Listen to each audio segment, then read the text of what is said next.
오늘 특별히 이제 RTS 헌신 예배를 우리가 보게 되는데요.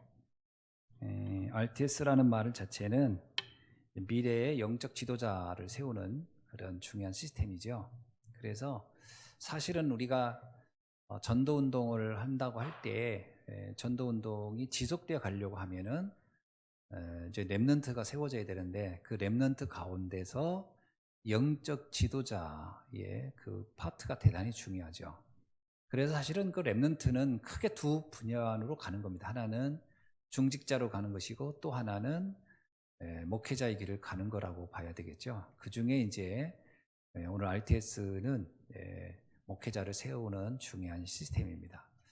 제가 그 아르메니아 선교를 하면서 최종 목표를 어디다 뒀냐면 사실은 아르메니아 안에 RTS를 세우는 겁니다. 그게 목표예요, 사실은. 왜냐하면 목회자를 세워내는 시스템을 만들어내면 이제 그 다음은 이제 걱정 안 해도 되는 거죠.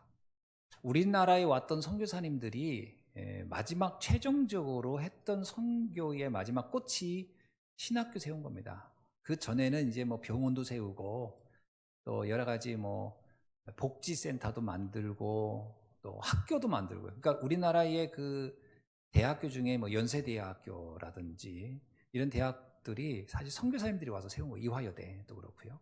다 선교사님들이 와서 세운 겁니다. 그리고 세브란스 병원, 이런 병원들도 다 선교사님들이 와서 세운 거예요. 근데 이런 걸 세우면서 최종적으로 가장 심혈을 기울인 게 뭐냐면 이제 신학교를 세우는 겁니다. 이제 영적 지도자가 계속 배출돼야 되는 거 아닙니까? 그래서 우리나라에 이렇게 많은 교회가 있게 된 이유는 신학교를 많이 세운 겁니다. 그래서 미국에서 또 그때 당시 네덜란드에서도 많이 와고요. 또 영국에서도 많이 왔는데 그 선교사님들이 왔을 때 우리나라를 어떻게 생각했냐면 서울에 있는 쪽에 있는 신학교, 그러면 이제 연세대학교를 거점으로 해서 만들었고요. 그리고 또 하나가 그거 연세대학교는 여러 교단이 연합을 했습니다. 연합을 했고, 그리고 이제 각 교단별로 대학교를 세운 거예요. 그래서 성결교 대학, 침례교 대학, 감리교 대학, 장로교 대학, 신학교가 다 쓴 겁니다. 그리고 지역별로도 세웠어요. 충청도에, 그리고 광주에, 대구에, 부산에 이렇게 세운 겁니다. 강원도에. 그러니까 뭐 부산은 고신대가 있었던 거고요. 그리고 대전에는 침신대라든가 침례교 신학대학이라든가 대전 모건대학교 이런 대학들이 세워진 게 뭐냐면 신학교를 세운 겁니다. 그렇게 해서 거기서 많은 목회자들이 배출된 거예요. 그들이 한국 복음화의 주역이 된 겁니다, 사실은. 이거는 뭐 엄청난 결과다라고 보는데 우리가 그 유럽 복음화, 세계 복음화 하려면요 신학교를 이제 세워야 될 겁니다. 근데 신학교가 어떤 신학교에 하는 거죠? 정확한 복음으로 답을 줄 수 있는 신학교여야 되겠죠. 그게 목표죠, 사실. 그렇지 않고는 그 신학교가 다시 자유주의 신학이라든가 이제 신비주의라든가 뭐 인본주의 이런 게 들어가면 이제 또 문 닫게 되는 거죠. 지금 유럽에도 신학대학교가 많았거든요. 신학교가 영국에도 많고 네덜란드도 많고 다 많았습니다. 옛날에. 독일에도 아주 유명한 신학대학이 있어요. 근데 다 문 닫았습니다. 왜냐? 학생들이 안 가는 거예요. 학생들이 안 가. 학생들이 안 가지만 또 문제가 뭐냐면 교수들이 정확한 복음을 안 가르쳐요. 그냥 신학교가 학문으로 가버렸어요. 학문으로. 그러니까 이제 의미가 없어져 버린 거죠. 그러는 중에 우리나라도 지금 그렇게 가고 있는 겁니다. 여러분 연세대학교 나온 목사님 본 적 있으세요? 연세대학교 신학과에 있거든요. 거기 출신 목사님을 본 적 있으세요? 간혹 있어요. 간혹 진짜. 아버지가 목사님인 경우 그 아들한테 네가 목회자 돼야 되지 않겠냐. 그런 경우 있는데 그 외에는요. 목회 안 합니다. 그럼 신학과 나와서 뭐 할까요? 그냥 뭐 작가도 많고 뭐 그냥 그 다른 일 합니다. 다. 왜 그러냐. 정확한 복음을 가르쳐 주지 않기 때문에.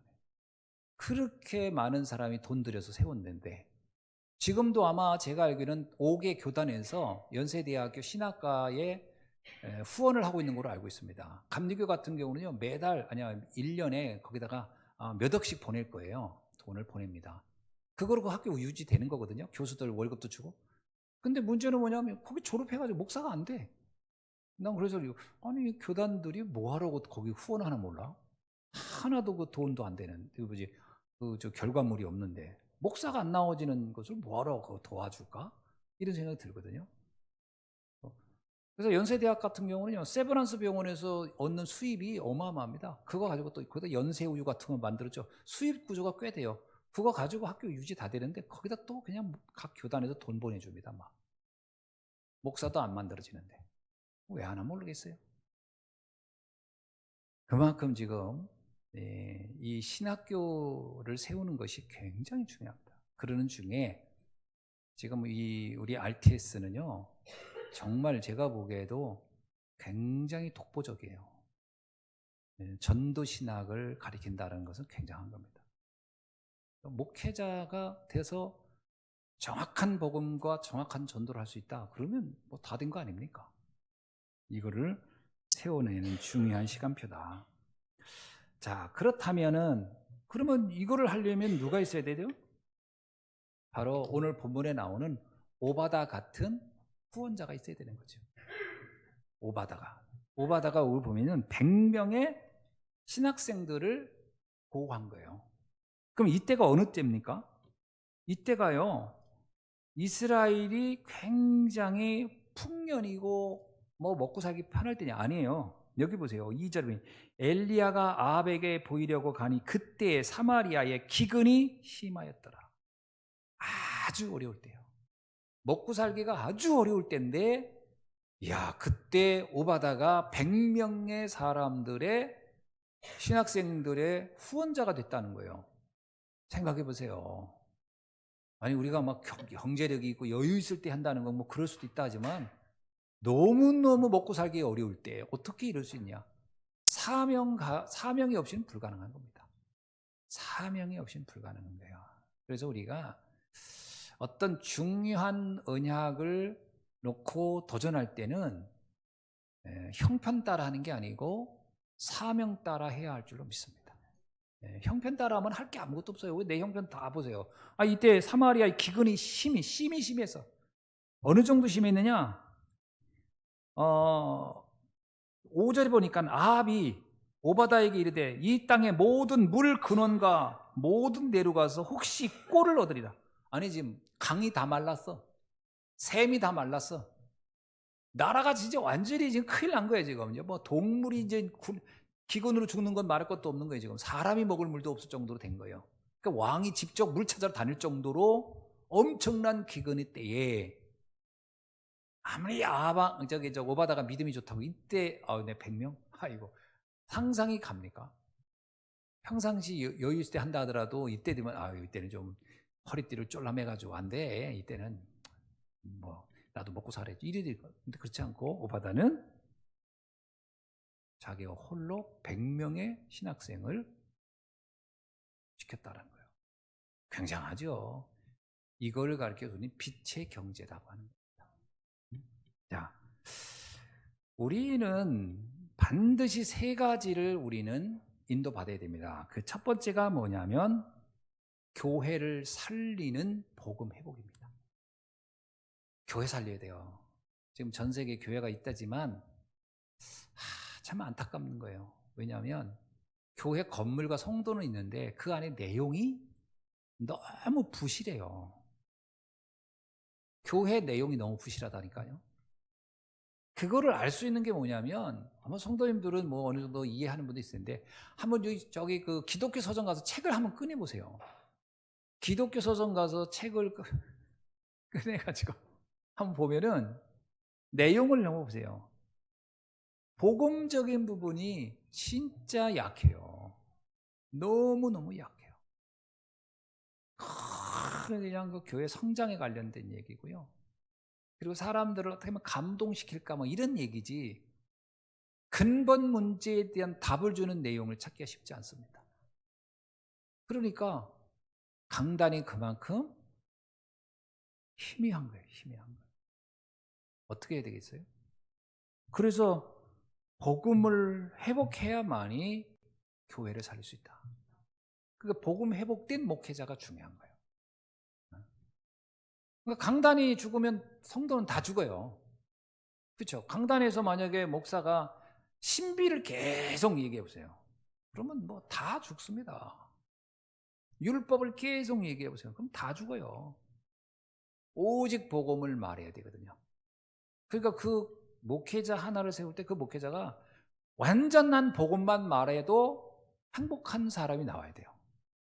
제가 처음 복음을 딱 알았을 때 어땠냐면요. 복음 알았는데 매주 복음을 전하다 보니까 처음에 갈등이 오더라고.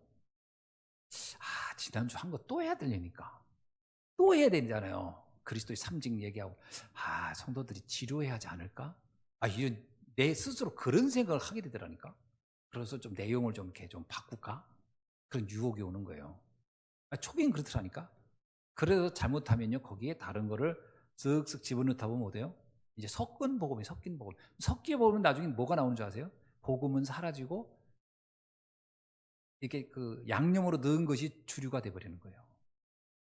그 갈등될 수 있어요, 초기에. 근데 그래서 그때 제가 훈련 받기를 너무 잘했어요. 계속 훈련을 받으니까 아니다.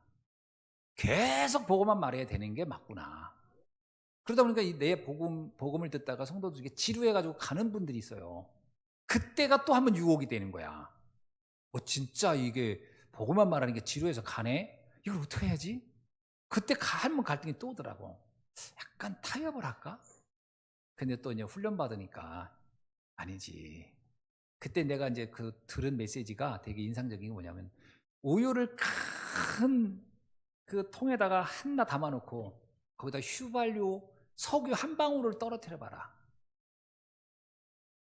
생각해보세요. 기름을 이따만한 통에다 가득 채워놓고 신선한 그 우유를 거기다가 휘발유 한 방울 떡 떨어뜨려. 그 우유 먹을 수 있어요, 없어요?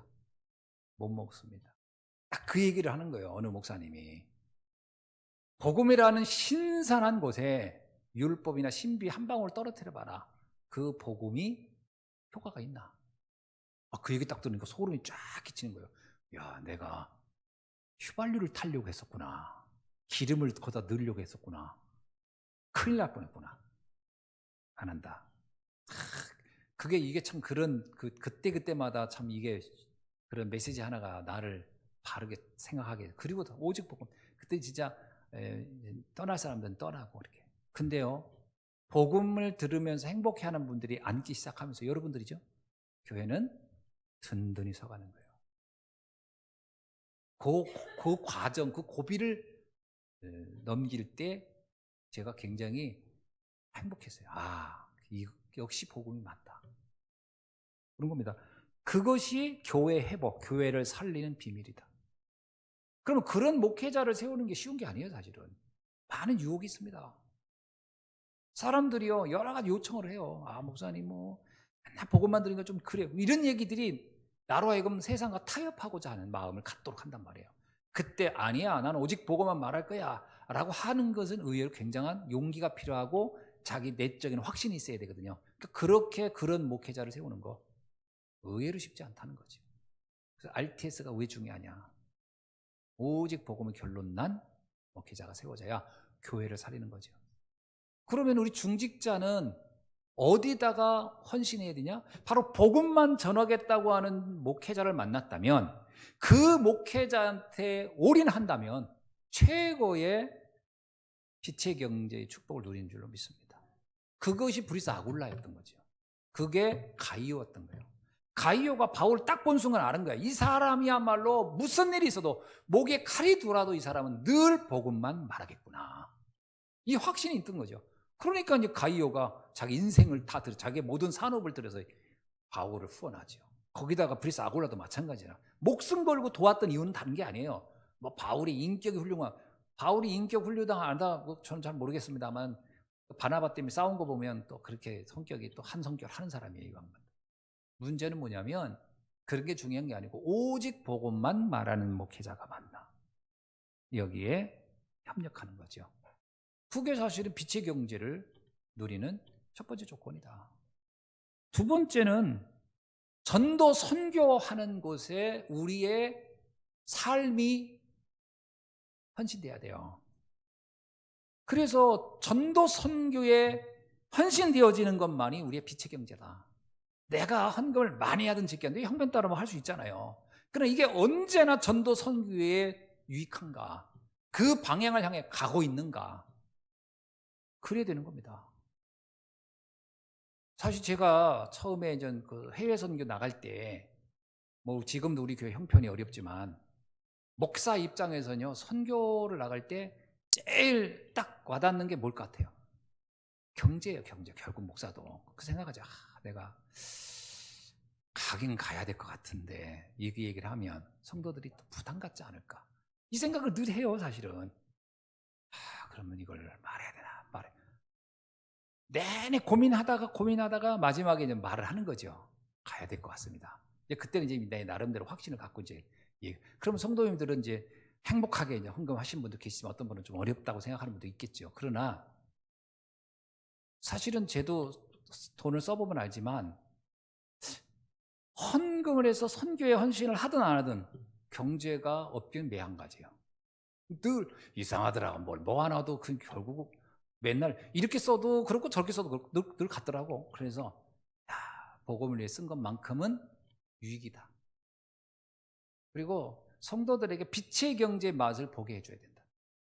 왜냐하면 헌신할 수 있는 그 복음을 위해서 헌신하고 전도 선교를 위해서 헌신하지 않는다면 그 돈은 결국은 대부분은 의식주로 가거든요. 그 뭐 나쁘다는 얘기는 아닌데 주를 위해 살 수 있는 기회를 스스로 가질 수 없도록, 그건 사실 용기가 필요하고 결단을 해야 되거든요. 그러니까 용기와 결단할 수 있는 기회를 안 줘버리면요, 사람은 결단하는 쪽이 힘들거든요. 결단 안 하는 쪽으로 흘러가는 겁니다. 나도 모르게. 그럼 안 하는 쪽으로 가는 게 훨씬 편해요. 그러면 나중에 하고 나면 아이고, 그럴 줄 알면 헌금이나 할 걸. 어떤 분이 돈 엄청 많은데 전에 우리 교회 나왔던 분이에요. 안수 집사님. 막 나 데리고 다니면서 자기 재산 자랑하는 거예요. 나 그분 쫓아다니면서 그거 들어주는 것도 힘들더라고. 저기 어딥니까, 여기 둔포 가가지고서 막 여기 내 건물이라고 막 건물에 기도해주세요. 예, 거기 기도해주고. 여기 땅 건데 여기다가 뭘 짓고 기도해줘. 근데 이상하게 헌금하겠다는 얘기는 없는 거예요. 그래서 예, 그래서 했어요. 하여튼 잘 되게 해달라고. 근데 진짜 그때 충격받은 게 뭐냐면, 그때 임직할 때 헌금 그때 임직하니까 그때 안수 집사님 이게 되는 거니까 얼마 이렇게 얘기했어요. 그 다음부터 교회 안 나와. 그 헌금하라는 얘기 때문에 안 나와. 그래가지고 나중에 이제 두루두루 들으니까 부담되상 같아. 나한테 막 몇십억 몇백억 얘기를 했던 분이. 그래서 근데 어느 날 보니까 그분들 여러분 자세히 못 봤을 거예요. 저는 아니까. 그때 당시에요, 벤츠 50 시리즈 타고 왔어요. 벤츠 50 시리즈. 벤츠 기술은 굉장히 비싼 겁니다. 근데 몇 년 지났어요. 그런데 다마스 타고 왔어요. 티콘가? 마티즈 타고 왔어요. 만났어요. 그 재산 다 날라갔어. 그 엄청났던 재산. 그럼 사는 얘기 뭐죠? 이럴 줄 알면 헌금이나 할 거야. 이야, 나 그 얘기 듣고 나 어이없더라고. 그때 좀 하지. 다 떠나고 나서 그때서 그때 내가 헌금이나 하지. 그 내가 헌금할 기회를 좀 줬는데 그걸 그냥 부담 가지고 가셨으면서 뭘 헌금이나 하지요. 참, 주의 일을 위해서 하나도 못하고 가시고 참 안타깝더라고요. 그거 보면서. 그러니까 왜냐면 그분도 늘 어려웠던 거 맞아요. 왜냐면 나한테 계속 어렵다는 얘기를 하더라고. 뭐냐면 은행의 대출에 이자에 막 이런 게 계속 하는 거예요. 그렇겠죠. 근데 또 반대로 또 그 나름 또 거기에 규모만큼 또 쓰는 건 또 많이 쓰더라고요. 근데 뭐냐면 늘 없던 거예요. 근데 진짜 영혼이 없어져 버린 거지. 우리가 전도 선교를 해서 헌신하라. 참, 아까도 우리 함께 이렇게 영상 보고 있지만, 지난번에 우리 그 아르메니아의 그 현장 숙소 고치는데, 그때 이제 우리 갑자기 돈이 한 200 필요한 건데, 그때 뭐 또 다 아는가, 우리 오늘날 양유진 랩런트가 우리 집사가 나한테 목사님 제가 헌신하겠습니다. 헌금하겠습니다. 그래서 그때 다 보냈잖아요. 그때 얼마나 감사한지. 그럴 기회 없었으면 200만 원 헌금할 기회가 없었잖아요. 그런 일을 터뜨리길 잘했지. 하늘의 상급을 쌓게 됐잖아요. 그러니까 우리가 전도 선교를 위해서 헌신할 수 있는 기회가 있다는 것은 굉장히 감사한 일이다. 사실 오늘 본문에 보면 오바다 보세요. 진짜 이 오바다의 역할은요, 이스라엘의 운명을 바꿔버린 거예요. 어려운 중에 했지만 그것이 이스라엘의 운명을 바꿨다. 100명의 전도자를 세웠잖아요. 그래서 오늘 우리가 이 전도 선교에 증인되는 이곳에 쓰여지는 경제야말로 빛의 경제다. 그 세 번째는 뭐냐면요, 강대국을 공략해야 됩니다. 강대국 복음화를 위한 시스템에 우리가 헌신해야 돼요. 이것도 하나님이 원하는. 그러니까 바울이 로마로 간다고 할 때, 그 로마로 간다고 할 때 모든 경비를 누가 됐냐? 사실은 가이오가 된 거예요. 그래서 로마 복음화에 그 감사할 때 뒤에다가 가이오의 이름을 온 교회의 식주인 할 때 온 교회는 로마 교회와 그 근동의 모든 교회 복음화를 위해서 사도 바울의 선교 여행, 선교의 모든 후원을 댄 게 누구냐면 바로 가이오였던 거예요. 자, 그러고 보면 왜 바울은 그렇게 로마를 가려고 했을까? 그렇게 많은 경비가 드는데 이유는 딱 하나예요. 로마가 세계의 모든 길은 어디를 통한다? 로마로 통한다. 세계의 모든 길은 로마로 통한대요. 로마의 모든 문화, 로마의 모든 제도는 전 세계로 다 퍼질 때요. 그러니까 로마를 공략하면 그 로마의 그 핵심을 통해서 세계 복음화가 돼요. 그래서 재미난 건 뭐냐면요, 바울의 1차 전도 여행, 2차 전도 여행, 3차 전도 여행의 여정을 보면 전부 다 로마의 군사도로를 따라서 복음운동에 따르는 거예요. 전부 다. 해로든 육로든 그 도로는요, 전부 다 로마의 군사도로를 따라, 로마가 뚫었던 도로를 따라서 전도운동이 펼쳐진 겁니다. 놀라운 거죠. 그만큼 중요한 겁니다. 그러니까 로마를 왜 공략하느냐? 세계 복음화의 거점이니까. 237 복음화의 핵심이니까요. 그렇다면 오늘 마찬가지예요. 우리가 제가 아까도 그런 얘기했지만요, 지도를 딱 보면요, 이란까지는 아시아예요. 이란까지. 그 카스피의 오른쪽은요, 전부 다 중앙아시아, 아시아에 들어갑니다. 거기는 카자흐스탄도 아시아에 들어가고, 키르기스탄도 아시아에 들어가고, 투르메니키스탄도 아시아에 들어가고, 이란도 아시아에 들어가고, 다 아시아입니다. 근데 카스피해를 딱 넘어가면서부터는 유럽이 시작이에요. 유럽의 시작. 거기에 시작이 뭐예요? 조지아, 아르메니아, 아제르바이잔, 터키. 거기서부터가 유럽입니다. 그래서 저는 이렇게 봤어요. 지도를 딱 보면서 아르메니아가 유럽의 첫 성이구나. 마치 마게도냐의 첫 성 빌립보듯이 아르메니아를 공략함으로 세계 복음화, 유럽 복음화가 되겠구나. 237 전도, 237 복음 운동을 딱 언약을 잡는 거예요.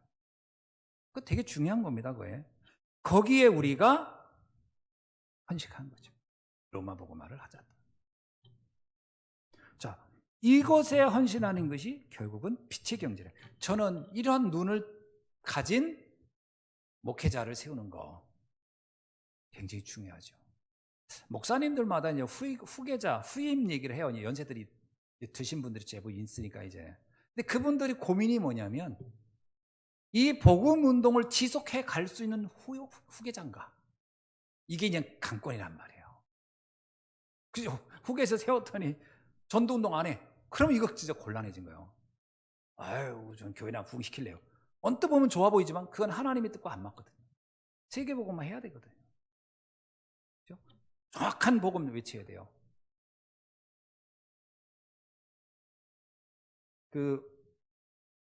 이건 뭐 남 얘기긴 하지만 서울에 가면 강남의 제일 큰 교회가 사랑의 교회죠. 옥하는 목사님 후임 오정현 목사님이 이제 후임이죠. 오정현 목사님. 근데 그 옥하는 목사님이 오정현 목사님을 후임자로 세울 때 미국에 가가지고 메시지 하는 걸 쫙 봤대요. 봤더니 너무 깔끔하게 메시지를 잘하는 거라. 그래가지고 그분을 이렇게 딱 모시고 이제 우리 후임자로 해달라 해서 와서 후임자가 된 거예요. 근데 나중에 옥하는 목사님이 이 목사님 보면서 말년엔 되게 후회했다라는 얘기가 나와요. 그거는 제 얘기가 아니고 그분이 쓴 글에 나와요. 뭘 후회했냐면 이분이 자기는 뭐냐면 제자 세워서 계속 세계 선교하는 것을 꿈을 꾸는데 이 오정현 목사님이 그 교회 담임이 되고 나서는요, 교회 성장의 방향을 딱 틀어버린 거예요. 그래서 지금 서울에서 가장 큰 교회를 짓긴 진 거죠. 그러니까 이분 목사님은 교회 큰 것이 아니라 제자사역, 그래도 그때는 사랑의 교회가 우리나라에서 가장 제자사역이 유명한 교회였어요. 제자사역을 해서 세계복음화하기를 원했던 건데 이분이 교회를 키우는 쪽으로 방향을 틀은 거예요. 그거에 대해서 이분이 굉장히 내가 후임자를 잘못 봤구나, 후회했다라는 얘기가 있어요. 그랬더니 그 후임 목사님이 그랬대잖아요. 교회를 키워서 난 세계복음 하려고 했는데 왜 이렇게 성급하시냐 그렇게 얘기는 했다고 하는데 물론 하시겠지. 그러나 중심이 뭘까라고 본 거겠죠. 우리는 다음에 우리가 우리 교회의 다음 세대를 이끌어갈 목회자, 그럼 어떤 거였어요? 오직 복음만 외칠 수 있는 사람이어야 돼요. 그리고 전도 선교의 중심을 가지고 있는 사람이어야 돼요. 그리고 237 다민족 복음화의 언약을 가진 사람이어야 됩니다. 그래야 되겠죠. 그러면 이것을 다음 세대의 후대를 세워서 거기에 이걸 이어갈 수 있는 사람이 나와야 되겠죠. 이거는 우리 교회의 정체성이기도 하고 앞으로 우리 교회가 가야 할 방향이기도 하죠. 그래서 우리의 모든 경제는 어디에 올인해야 되느냐? 바로 여기에 집중해야 되는 겁니다. 그러다 보니까 금토일 시대는 후대와 관련되어 있잖아요. 근데 그 후대 속에는 분명히 이런 중직자도 있는 것이고 이런 목회자도 있는 겁니다. 사실 우리 교회가 앞으로 이 금토일 시대를 하면서 렘넌트 운동하면서 두 사람을 찾아내야 돼요. 하나는 가요 같은 언약을 잡을 사람과 하나는 오바다가처럼 이 목회자의 언약을 잡을 사람, 그 키울 사람, 그런 중직자와 또 하나가 뭐냐면 엘리야와 엘리사 같은 목회자입니다. 엘리사도 보세요. 자기 가진 거 다 포기하고 올인하잖아요. 그것도 엘리사도 보통 사람은 아닙니다. 굉장히 잘 사는 집안의 자녀인데 그 경제를 딱 내려놓고 더 이상 난 돈 버는데 관심 없어. 나는 오직 복음 전하는 전도자가 될래. 그리고 결론 딱 내고 가는 그 엘리사도 대단한 거예요. 이제 앞으로 우리 후대들은 이런, 물론 꼭 돈이 있어야 되고 없어야 되냐 그게 아니라 그런 각오를 가지고 할 수 있는 친구. 그래서 막 이것저것 안 하다가 할 수 없어서 내 목회한다. 난 이건 아니라고 봐요. 이것저것 하다가 안 되니까 나중에 목회나 해볼까? 그러면 본인도 불행한 거고 교회도 불행한 거예요. 그게 아니라 나는 다른 거 해도 충분히 난 먹고 살만해. 그러나 난 이걸 포기하고 나는 복음 전하는 전도자가 되겠다. 이렇게 결론 내야 되겠죠. 공부를 못하니까 어쩔 수 없이 나 신학했다. 이건 불행한 거예요. 본인도 불행하고 교회도 불행한. 그게 아니라 나는 다른 거 해도 다 세상에서 나의 갈 길이 있는데 난 그걸 양보하고 포기하고 내려놓고 엘리사처럼 나는 주의 종에 가겠다. 이렇게 되는 목회자가 나와야 되겠다. 그게 우리가 세우는 목회자일 거예요. 중재에서도 마찬가지입니다. 내가 돈은 있지만 다른 데 쓸 때 많지만 아니야, 나는 오직 교회 살리고 전도 선교의 생을 갈고 그리고 나는 237 5천 종족 하는데 내 인생을 걸 거야. 이런 산업인이 나와야 할 줄은 믿습니다. 이게 팀이 딱 짜져야 돼요. 그래야 대역사가 일어납니다. 대역사가 일어납니다. 그러니까 누구를 만나느냐가 축복인 거예요. 브리스 아굴라는요, 브리스 아굴라는 그랬을 거예요. 나는 설사 내가 옛날에 그런 얘기 있잖아요. 그 재벌은 망해도 다시 재기할 가능성이 있다고. 왜냐하면 그 돈 버는 원리를 아니까. 브리스 아굴라가 분명히 내가 알기로는요, 로마에서 꽤 돈을 많이 벌었을 겁니다. 그러니까 추방할 때 그 재산 다 뺏어버렸지. 자, 그랬던 사람이니까 자기가 또 난 돈 벌면 돈 또 벌 수 있겠죠. 뭐 사람이 볼 때 돈 버는 사람 돈 버는 눈에 보이니까. 그랬던 브리스 아굴라가 바울을 만나는 순간 결론 내버린 거예요. 내 산업의 목적은 전도자를 돕는 거다. 그런 중직자 나와야 됩니다. 그런 중직자. 아멘이죠? 그럼 그 중직자도 행복한 거예요, 사실은. 인생을 함께하고 사람이라는 게 그죠? 그 유명한 그 프랑스의 철학자 그랬잖아요. 내 인생을 걸만한 사명을 발견한 사람은 가장 행복한 제2의 인생을 사는 것이다. 그렇습니다. 자기가 인생을 걸만한 가치를 발견해야 돼요. 그게 없으면요, 살면서도 나중에 우울해지고 허무해집니다. 아니, 나이 많이 먹은 사람이 우리 노장님 통해서 들었잖아요. 어떤 할아버지 돈 많은데 저기 산에다가 땅속에다 기름 탱크 만들어 놓고 기름 채워놓고 맨날 앉아도 그거 기름값 오르면 판다고 그러고 앉아있다잖아요. 그러니까 돈이 많아도 이게 불행한 거예요. 그거 맨날 그거 시골, 그리고 거기다가 좀 무슨 막사 하나 적어놓고 앉아서 그랬는데 쳐다보기겠지. 아이고, 그거나. 그 저 돈 없어가지고 저기 천안역에 앉아 있는 할아버지나 뭔 차이가 있어요? 그러니까 본질은 뭐냐면 내 인생을 정말 영원한 가치로 헌신할 수 있는 것을 찾은 사람, 행복한 인생이다. 그래서 전도자의 그런 여정을 가야 할 줄로 믿습니다. 그래서 우리 교회가 이러한 중직자를, 이러한 목회자를 찾아내고 세우는 거죠. 그래서 저는 우리 렘넌트들 다 똘망똘망하고 그러잖아요. 렘넌트들에게 그 언약 주목에 내 모든 사람의 목적은 생명운동, 전도운동에 나는 올인하다 갈 것이다. 그럼 먹고 사는 거 걱정하겠냐? 그렇지 않습니다. 인생이 그런데 인생 놓고 가면요, 먹고 사는 건 당연히 해결되죠. 당연히. 저희 전에 우리 1차 합숙 가면 그때 간증 많이 들었잖아요. 그 간증 많이 들어본 중에 그런 분이 있더라고. 늘 기도했대. 하나님, 자기는 다락방을 너무 하고 싶다. 그런데 어느 날 다락방이 열리더래요, 집에.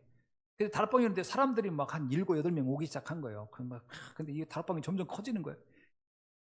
나중에 사람들이 전부 다 너무 좁다, 너무 비좁다 그러더니 하나님 진짜 다락방 마음껏 할 수 있는 넓은 공간을 주세요. 그랬더니 자연스럽게 평수가 2배가 넓은 아파트로 가더라는 거예요. 또 기도했대. 하나님, 왜냐면 또 차더래. 그래서 하는 얘기가 나는 다락방이 우리 집을 키웠어 그러더라고요. 그때 그분이 다락방 하면서 집 평수가 넓어졌다는 거예요. 난 그게 가장 성경적이라고 봅니다. 아니, 집은 크게 해놓고 혼자 앉아있다. 그거 가지고 쓸쓸한 거 없어요. 여러분, 80평 집에 혼자 있어 보세요. 청소하다가 죽어요. 병 걸리고. 허리에 디스크 걸립니다. 그 넓은 집 청소하기도. 그러나 거기에 막 매주 사람들이 몰려가지고 넘친다. 그럼 청소는 누가 하겠어요? 그 사람들이 해야지. 자, 오늘 1조 안방, 2조 옆방, 3조 부엌. 아니 시켜야지. 매일 올 건데. 그래서 집이 이렇게 딱 돌아가죠. 그 다음에 이제 여기 이제 우리는 미션홈이니까 관리비도 좀 내고 이렇게 딱 헌금도 하고. 그래야지. 그래야 내 집이 교회가, 그래야 고린도에 나와 있는 브리스 아굴라의 집에 있는 교회에게 무난하노니 그게 지교회가 되는 거죠. 이런 언약을 잡아라. 아멘. 무조건 집 큰 데 가려고 하지 말고 다락방을 하시기 바랍니다. 그래서 막 차고 넘치면요, 하나님이 가만히 있겠어요? 그러니까 우리가 빛의 경제라는 것을 어디다가 포인트를 두느냐라는 거예요. 빛의 경제. 교회 살리고 전도 선교와 세계복음화의 언약 딱 잡고 가자. 아멘. 그렇게 됩니다. 자, 그렇다면 오늘 본문에 있는 이 오바다 같은 언약을 가진 우리 중직자, 그리고 거기 세워졌던 엘리사 같은 목회자, 이것이 오늘 우리가 RTS 헌신 예배를 보면서 붙잡아야 할 언약인 줄로 믿습니다. 기도하겠습니다. 하나님 감사합니다. 오늘 주신 말씀 붙잡고 그야말로 세계복음화하는 중요한 우리 중직자 또 목회자 교회의 응답을 볼 수 있도록 역사해 주옵소서.